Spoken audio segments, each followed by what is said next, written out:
Okay, I found a selfie stick which I've glued to a Coke bottle to hold my camera up. And just have a sip of coffee, a bit dehydrated, so I'll drink some more coffee to help it. This is just a series on geometry, obviously, something I've been talking about as long as I've been making knives, using knives, a long time. But a lot of my old videos got deleted, of course, and you know, anyone who used to follow my channel will know how many videos are gone now. But one of the comments that one of my old friends and customers made was, imagine if I was doing this kind of geometry on AEBL, and I agree, and I actually did do that quite often on knives that were tailored for people that wanted it and knew how to use it. Cliff Stamp, for example, other people like that. But while I've got these knives here, I just wanted to show something. I found a bit of balsa wood, which is a little bit better for doing the angle thing that I was talking about, where I line this up and work out how far off it is before it starts shaving. So you can see on this one, that's how far the spine is. Let me try and, before it's shaving. There it is there, it's biting in barely a millimeter off.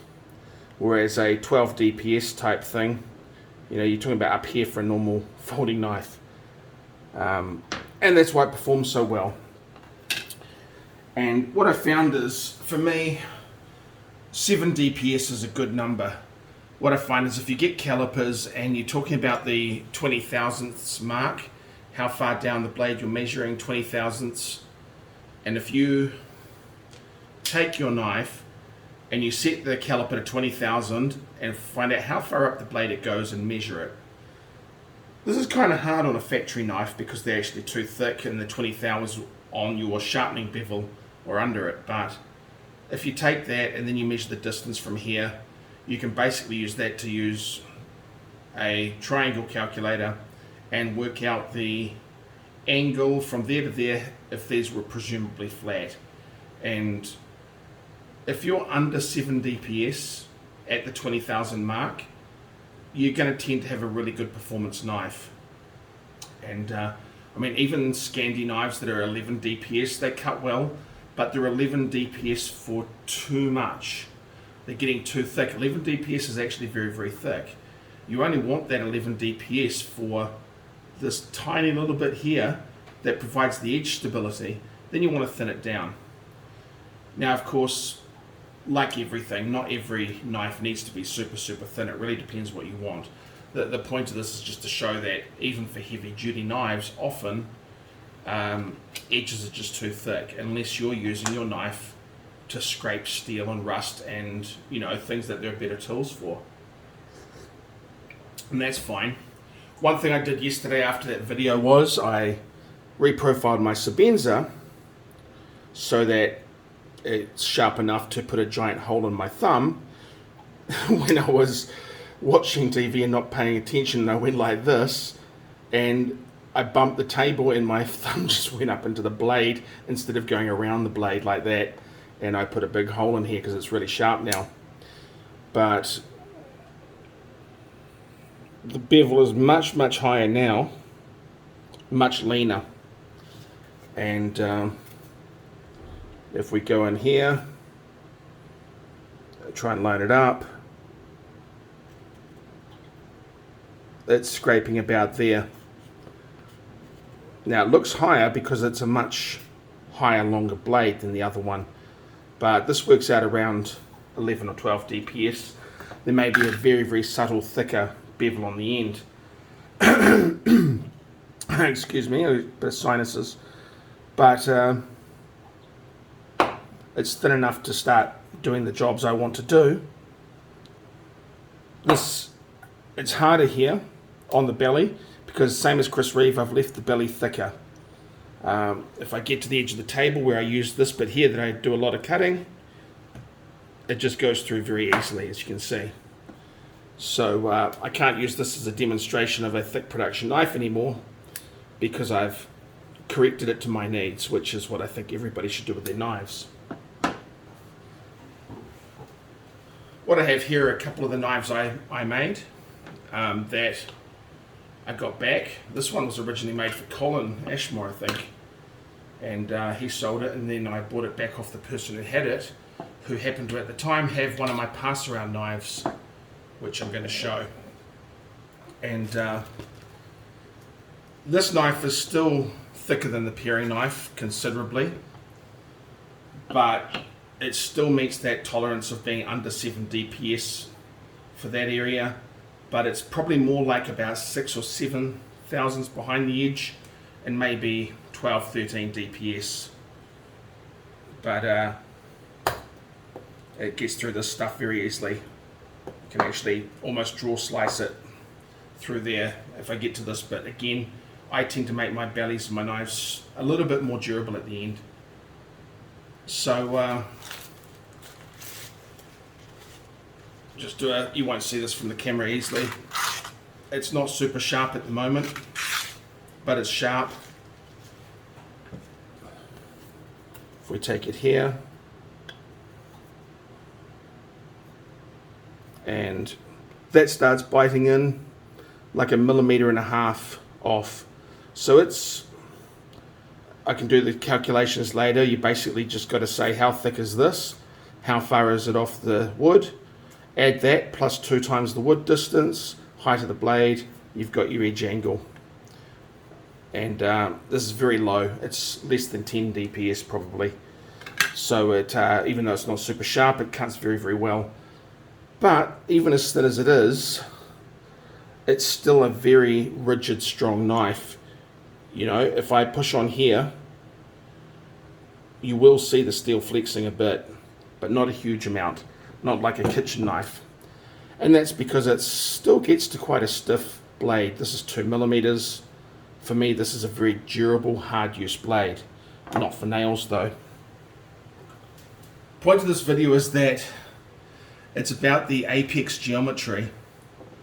That's where a lot of your cutting performance is coming from for what I'm talking about. So we're talking about the geometry from here to about here.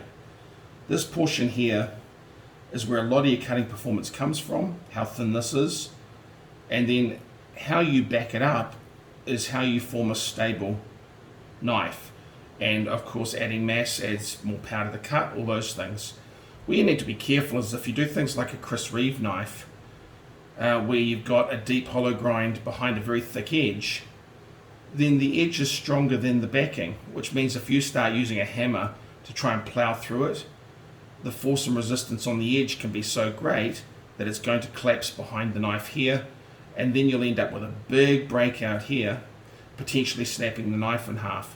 Whereas if you've got your proper pyramid, where every single portion of the knife behind it is a little bit stronger than the previous, the damage is going to happen at the smallest spot and be the easiest to repair if you get damage. This knife, we'll get into it in a second, this knife is actually AEBL 62RC. I could easily take this thinner. I'd happily take this as thin as that paring knife and still consider it for my use as a hard use knife. We'll just put that aside. This is an interesting one. This was a knife that got sent around on a pass around. It's a pretty stout and durable knife, but it still requires good technique to use to not damage that edge, you know, don't chop into things like that. This steel's actually only 54 RC, which people are going to start going, oh my god, that's so soft. But the steel is a very purified form of H13 called Orvar Supreme, which is something I experimented with. And when heat treated the way I did, it's a high heat steel. It gets pretty much down to 0 austenite. It's all mud inside. So that 54 RC forms a very crisp, very clean, very sharp edge. And this one also is very thin, will pop through that very easily and do all that kind of hard work.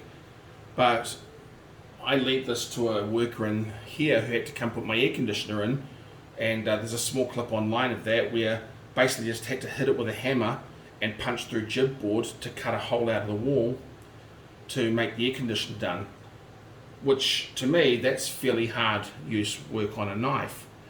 But this knife is basically a full solid 6 DPS almost It's a wedge, that's why it's so thick.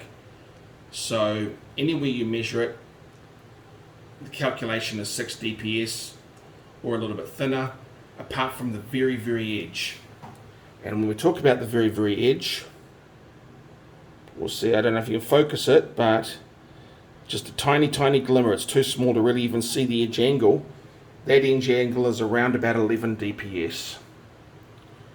And much, much thinner than most knives, which is why it can do the hard work. And so if we lay this flat, I'm already digging in, barely a millimeter off. It's digging in and shaving. And these are the geometries that let you do the hard work. So it's not about necessarily, does my knife need to be 1 millimeter thick like this to be high performance on the apex? The answer is not at all. It's about the geometry. This one needs to sharpen as well. Been doing a lot of work with it, other various things. But this geometry will go through bones and things very easily, just like this one. Through a rib cage, not a problem. But it's also got mass to help it get through. And so, yeah, I'm not suggesting all knives have to become 1 millimeter thick or anything like that. It's, the problem all comes down to this area down here. When you have a primary bevel that is shallow, like it can be 3 DPS primary bevel, but it's only 3 DPS because you've got a very thick terminating bevel here, which is artificially making this 3 DPS and then dropping down into 18 DPS. Whereas if it was ground properly thin, it's more likely that it would have been 5 DPS or 6 DPS down to an imperceptible 11 or 12 DPS. And you know, it's not for everyone. If you're the type of person who just wants to play with your knives, open letters with it, it really doesn't matter what you're doing. But when you get to all these tests I watch, and they're great, they have a lot of useful information, cutting sisal rope and all these other things, the knives are just too thick. You watch them testing and struggling with having to force and push these knives through the rope, because even at 15 DPS or 17 DPS, Cedric and Ada does, you can see the struggle. I feel, you know, it's still providing a lot of valuable data on the steels, but the truth of the matter is that steels like AEBL and even this at 56RC can be taken down to these thin geometries, but only if you sharpen them by hand, because frankly most of the jig systems won't let you get down that thin. You can't do it.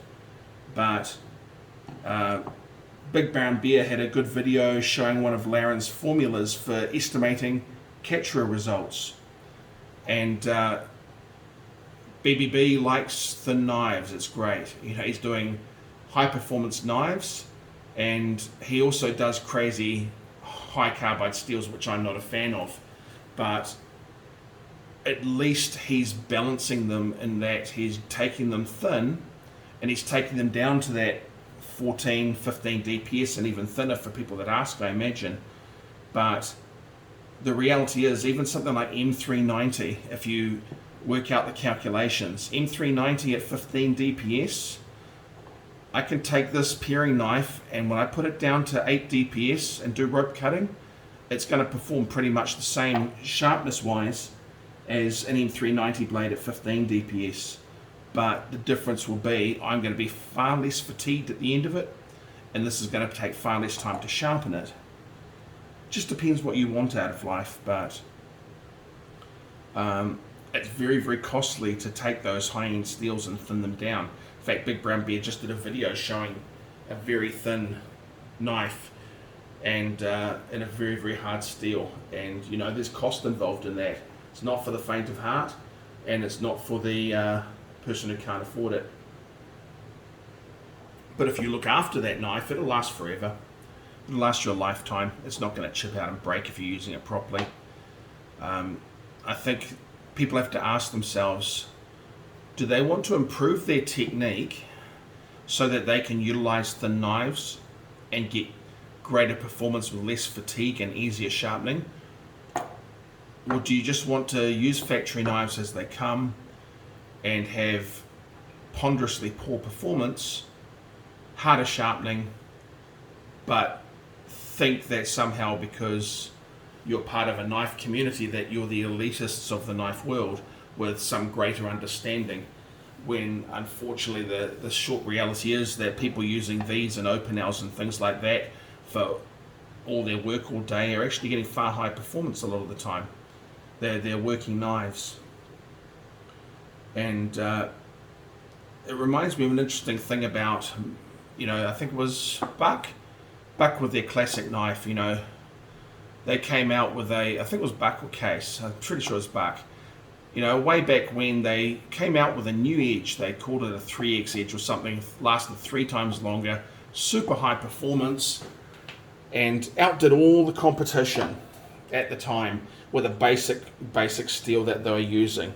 I think they were using, the 420 or something like that, or 440. But why was there still suddenly so much better edge retention than everything else on the market? Because everything else was 18 DPS and they just dropped it to 13 or 14. That was it. They just lowered the edge angle from the factory, put a whole big marketing blurb on it, and had a high performance knife. It's pretty funny, really. So, I'm not trying to tell anybody what to do in these videos. I believe that all use is a personal experience, and I'm just trying to convey through these the experience I like from a knife and a recommendation that you give it a try. The reason I like the paring knife is because you can buy it for $6 or $7. You don't need to do what I do and take a $500 knife and thin it down if you're scared you're going to make a mistake or you're scared you're not going to like the result. Buy a $20 knife. Try it out. What's the harm? If you're really in the hobby and it's about learning, don't focus so much, in my opinion, on just the steel and, if I get a new steel, this is going to make my knife so much better. It's really not. I can pretty much guarantee this is going to outperform and outdo a lot of those knives and super steels out there, just because those knives are too thick. And until you start putting those knives down in the range where you see on Triple B's videos, where he's taking them to 5,000s, 10, 14 DPS on high carbide steels, which is still more than enough stability, you're not going to see the performance. You're not going to know what a performance knife is. Now, of course, I don't know even what he sells his knives for, but I can't imagine they're cheap with the level of work he has to put into them. So, get a stone, coarse diamond stone, and just grind away. Time for a promo. This is my Veneve stone that I bought.